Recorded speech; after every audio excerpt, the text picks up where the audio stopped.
So what you can also easily do is you can edit out photo date and time inside of Google Photos.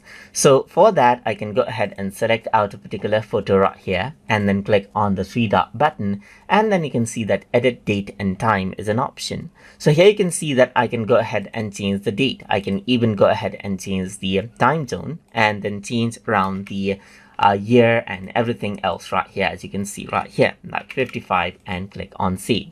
So once you go ahead and do that, what happens is that now the time for this photo changes, and you can see that it moves to the top because of it as well.